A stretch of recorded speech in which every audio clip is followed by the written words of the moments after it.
E aí galera, beleza? Eu sou o Jean, trazendo para vocês mais um vídeo. E galera, nesse vídeo vai ser um pouquinho diferente aí, porque eu vou falar aqui da quest dos gêmeos, tá? Eu não vou fazer uma análise da quest dos gêmeos. O que eu vou fazer aqui é mostrar uma teoria que eu tive aqui agora. Eu acabei reparando aí, vendo essa quest umas duas vezes, né? Que eu joguei a quest, vi no canal de outras pessoas também a quest. E aí eu acabei reparando um negocinho na quest dos gêmeos, tá? Eu esqueci de falar. Mas é essa quest dos gêmeos que teve agora, aqui na 3.5, beleza? Eu vou mostrar aqui, ó. É essa quest aqui do viajante do capítulo 3, ato 4, que é o do Cariberto lá, né? Essa quest aqui, cara, foi muito da hora por sinal, teve muita revelação aí pra gente. Foi mais de história mesmo, né? Em comparação com o outro capítulo lá que teve mais briga, né? Apareceu o Gêmeo do Abismo também lá. Essa aqui teve mais diálogo mesmo, muito mais revelações aí pra gente. Então eu tô aqui pra falar dessa quest, um pouquinho dela e duas teorias que eu tive, tá? Uma delas é uma teoria bem antiga que eu criei. Eu não sei se tem outras pessoas que já falaram dessa teoria. Eu não vi ninguém falando dessa teoria, mas eu já postei na minha Royal Lab já faz um bom tempo. E a outra teoria é dessa quest aqui do Cariberto, né? Então eu vou estar falando um pouco dessa quest e das minhas teorias, beleza? Então, por favor, já se inscreve aí no canal que isso vai me ajudar demais, beleza? Deixa o gostei também e vamos lá pro vídeo, galera. E bom, galera, obviamente eu vou falar bastante coisa da quest, né? Eu vou dar muito spoiler sobre a quest. Então, assim, se você ainda não jogou a quest do Cariberto aqui, eu recomendo que você salve o vídeo ou coloque para assistir depois, né? Para você assistir depois e entender mais o que eu tô falando nesse vídeo, beleza? Eu sei que a maioria de vocês ainda não fez a quest, né? Porque ela acabou de sair aí, mas conforme vocês forem fazendo aí, assistam o vídeo que vai ser bem interessante, vocês vão gostar demais da teoria, beleza? E bom, a quest começa lá em Sumero, quando o Kaeya ele encontra a gente, na verdade nós que vamos até o Kaeya, né? Que ele tá lá tomando uma brejinha, né? No bar lá. Então a gente encontra ele, começa a falar um pouco sobre o passado aí. E aí o que acontece é que o Dan Sleeve, ele estava escutando a conversa, né, que ela chegou num ponto que o Kaeya começa a falar de Canhriá. Então ele estava lá escutando e depois ele vem falar com a gente. E aí é revelado pra gente que o Kaeya, o sobrenome dele é Alberic, ele é um descendente do fundador da Ordem do Abismo, né? Isso já começa um grande choque, né, pra gente, porque a gente achava que o Kaeya era só um descendente mesmo ali das famílias de Caeria, mas que não passava muito disso. Porém, o Kaeya a gente sabe que deve ter um passado aí bem legal da gente descobrir. Mas a gente descobre aí que ele chama Alberic, que é um descendente do fundador da Ordem do Abismo. E aí vai passando a conversa e tal. O Kaeya ele vaza, né? E a gente se encontra com o Dan Sleeve em outro local, que é o local que eu estou agora. Eu vou até mostrar aqui. Esse local aqui, onde tem essa cabaninha, né? No caso é aqui embaixo. E aí tem aqui uma cabaninha aqui pra gente dormir aqui, né? Tem vários campos, como se fosse de colheita aqui. E aí beleza, a gente começa a conversar com a Paimon e tal, e acaba dormindo aqui. Mas antes de dormir, a gente tinha conversado com a Paimon que ela ficaria de vigia, né? No caso a gente ficaria de vigia, ela também, e aí a gente acaba adormecendo. Depois quando a gente acorda, com o Dan Sleeve acordando a gente, né? O viajante do nada, ele volta a dormir. Ele simplesmente acorda assim, vê tudo um borrão e dorme de novo.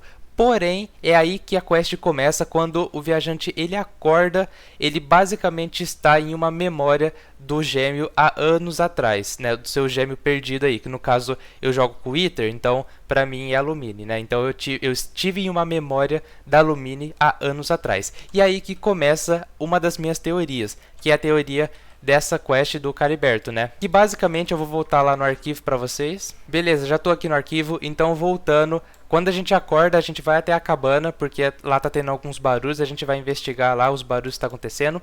E basicamente a gente encontra lá o Wade, né, que é um homem aí de Canhriá. Aqui fala que é um homem desconhecido ainda e tal, mas ele é o Wade, obviamente não vai ser o Wade, mais à frente eu vou falar. Mas ele se autotitula aí como Wade e vai conversando com a gente. Lá dentro tem o Hirishu e tudo mais. Só que o ponto é, antes de falar da minha teoria, lembrando de tudo, galera, isso aqui, obviamente, é uma teoria e eu não sei, eu pesquisei para ver se tinha algumas pessoas falando disso e tudo mais. Eu não sei se já falaram disso, mas eu também não sei se a teoria para vocês vai ser bem fundamentada, tá? Foi algo que eu bati o olho, eu pensei e falei, nossa, isso aqui tá muito estranho, e eu resolvi fazer esse vídeo, tá? Eu não sou um Genshinzeira da vida, tá? Eu não manjo da história completa do jogo, de todos os detalhes. Então pode ser que essa minha teoria esteja mal fundamentada ou não seja tão bem assim, tá?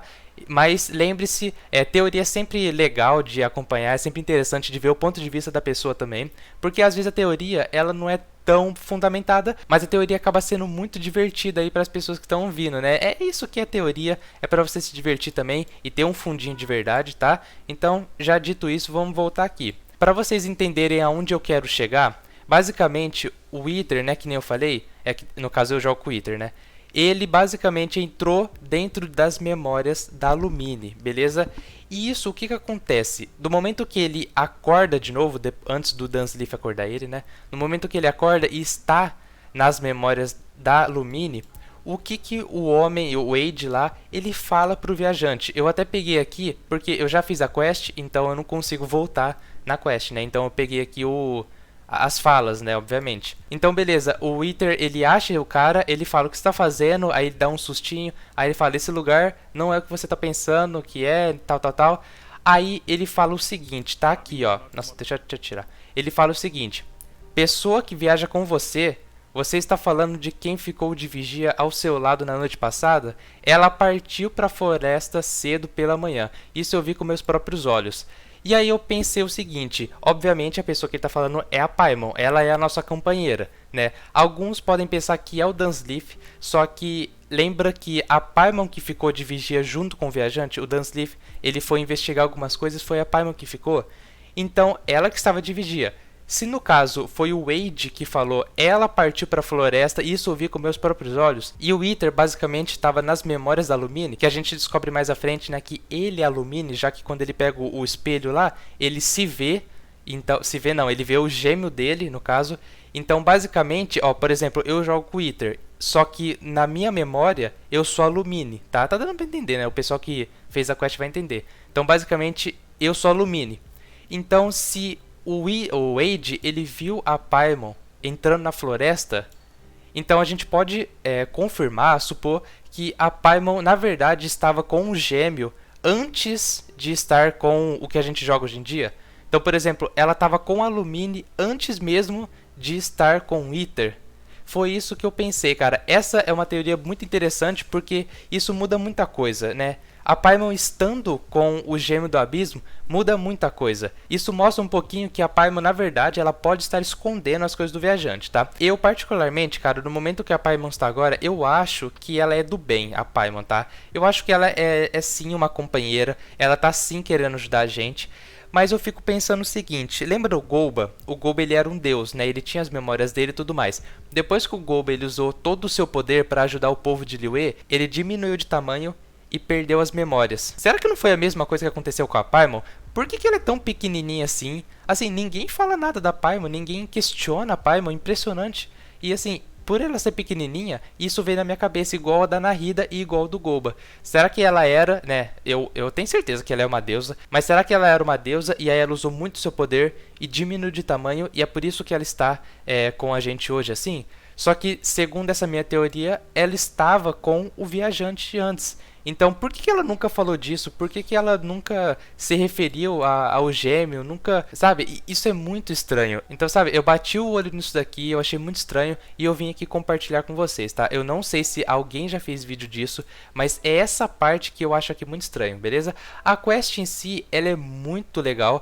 Basicamente é o seguinte, o Wade, ele tá tentando ajudar o filho dele, então ele tá tentando criar uma forma de contrariar a punição de Celestia, né? No caso dos príncipes celestiais, para fazer que o filho dele, que é o Rilishu, ganhe consciência novamente, né? E isso acontece de fato, o Rilishu ele ganha sua consciência, mas depois ele entra em colapso. A gente não sabe o porquê que ele entrou em colapso, talvez seja porque ele retirou a máscara dele, viu no espelho, ficou assustado, quebrou o espelho e aí a energia negativa dele começou a transbordar. E aí, beleza, o viajante apagou. E aí depois a gente descobre que o Wade, na verdade, é o Clothar Alberic, que é aí o fundador da Ordem do Abismo. Então, o Wade, na verdade, é o Clothar e é da mesma família, obviamente, do Kaeya, que é um Alberic, né?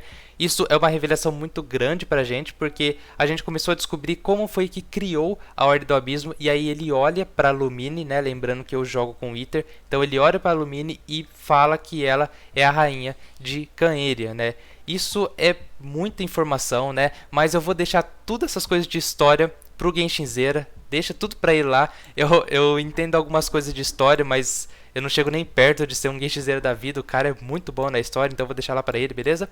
Então eu quis compartilhar aqui essa minha teoria. Mas lembra que eu falei que eu tinha outra teoria? Então, eu vou mostrar aqui agora. E galera, eu peguei essa imagem aqui da quest, foi quando o viajante, ele olha pro espelho e ele vê o gêmeo dele, né? Que no caso ele tava nas memórias do gêmeo dele. E aí do nada ele é chamado e ele vira a cara. Essa é a cara do Iter e é o seguinte, vocês estão vendo que o brinco dele aqui, ele tá branco? Essa é uma teoria que é que nem eu falei pra vocês, eu postei na minha Royal Lab já faz muito tempo, mas eu nunca cheguei a falar em vídeo. Então eu quero apresentar pra vocês essa teoria, eu não sei se alguém falou isso, mas eu não vi ninguém falando, então eu mesmo formei essa teoria, mas tenho certeza que algumas outras pessoas já devem ter falado aí, mas essa teoria eu já formei faz muito tempo, e é basicamente o seguinte, galera, vocês podem reparar aí que o Iter ou o Alumine, né, quando eles estão com os elementos Anemo, Gel, né, Electro, quando ele pega os elementos na estátua de Set, vocês podem ver que a roupa deles fica um característico e o brinco também característico do elemento que eles estão utilizando. Eu vou mostrar aqui, ó. Bom, eu peguei essa imagem aqui do Google mesmo, tá? Esse canal aqui é gringo, eu nem sei qual canal que é esse, mas é um canal gringo. Eu peguei só a imagem, tá? Mas eu só quero mostrar uma coisinha só. Vocês estão vendo que o viajante Anemo, olha só a vestimenta dele. Ele tá com a coloração Anemo. Tá vendo o brinco dele? Olha só a coloração do gel. Tá vendo? É amarelo. E a coloração do Electro, né, que é roxo, olha só, o brinco também, tá? Então agora, olha só a coloração que ele tava na quest. Ele tava branco. Isso quer dizer o seguinte, que eu acho, né? Esse aqui é o Gêmeo do Abismo. É o que tem os poderes. Então, por estar branco, tem duas opções. Ou, né, ele está com todos os poderes, que é Anemo, Gel e tal. Todos os poderes do Set, ele tá junto e então formou a coloração branca como se fosse a do arco-íris. Tá? Como se fosse a do arco-íris, juntas formam a coloração branca, ou essa coloração aqui, eu vou até pesquisar aqui rapidão, é disso aqui, galera, o dado Omni do TCG. Vocês podem ver que assim, a Mihoyo, ela nunca dá nó solto, nunca dá. Eles sempre fazem alguma coisa pensando no futuro, tá? Vocês podem ver aí nos kits dos personagens. Vamos supor a Kokomi, antigamente quando lançou não tinha nada pra ela, nada. Hoje em dia a Kokomi é uma das melhores aplicadoras Hydro do jogo. Então assim, a Mihoyo, eu tenho certeza, cara, eu tenho certeza. A Mihoyo não colocou o dado Omni à toa, tá? E lembrando, esse dado aqui, vocês podem ver que ele tá com o símbolo da triqueta. Símbolo lá do Celestia. Então assim, por estar com o símbolo da triqueta e ter a coloração branca, né, é por causa da imagem tá meio zoada, mas a coloração é branca. Então o que me faz pensar essas duas opções, ou o viajante tem todos os poderes, ou o poder dele de quando esse aqui, lembrando que é o Gêmeo do Abismo, tá? Então ele tá com os poderes dele totais. Então essa coloração pode ser sim um novo elemento, né, que é o elemento Omni. Eu tenho certeza que a Mihoyo não colocou isso aqui à toa, mas eu sinto que pode ser essas duas opções para a coloração da roupa dele ser branca, tá? Então assim, é uma das duas teorias aí que eu criei com base na quest, né? Mas aquela teoria que eu falei do Caliberto, eu acabei de ver. Então assim, eu quero que vocês deixem nos comentários se vocês acham que essa teoria que eu falei do Caliberto, ela não que seja bem fundamentada, mas que faz sentido. Faz sentido pra vocês o cara falar que a Paimon saiu, sendo que era as memórias do Gêmeo do Abismo? Eu posso ter deixado passar, tá? Eu posso estar falando bosta aqui, posso estar falando sim, porque, né, acontece. Então assim, eu quero que vocês deixem nos comentários se vocês acham que a teoria é interessante, tá? Mas aquela da coloração branca eu já tinha feito faz um bom tempo e eu acredito muito nela. Acredito demais naquela teoria que ele pode estar com os poderes ou o Omni ou os poderes do Set juntos, né? E eu espero que um dia aconteça isso. A gente tá doido para ter um elemento novo, né? Tanto o Omni quanto o elemento do Densleaf, que é o elemento do Abismo, né? No caso, assim, o Abismo a gente sabe que não é um elemento, né? Porque o elemento, ele é um elemento primordial. Isso tá desde o começo de Teyvat. os elementos são primordiais. Agora, o poder do abismo não é um elemento, é um poder diferente, entendeu? Então, o abismo, lembrando, ele não se encaixa como elemento primário da natureza aí de Teyvat, beleza? Mas é um novo elemento, é um novo poder aí, então todo mundo tá querendo, né? O Omni pode ser sim um elemento, já que ele pode ser a junção dos outros elementos, né? Que nem eu falei, pode ser parecido com o arco-íris, de pegar todas as cores, juntar e formar branco, né? Então, assim, cara, eu quero que vocês deixem nos comentários, tá? Eu gostei muito dessa teoria que eu fiz, mas eu nem sei se ela tá bem embasada e tudo mais, beleza? Mas, galera, do mais era isso. Por favor, já se inscreva no canal aí, que isso vai me ajudar demais a produzir novos conteúdos pra vocês. Conteúdos de guia, tier list, também de teoria e tudo mais, um monte de conteúdos, beleza? Deixe o gostei também, que isso vai me fortalecer demais. E eu vejo vocês em um próximo vídeo, galera. Falou!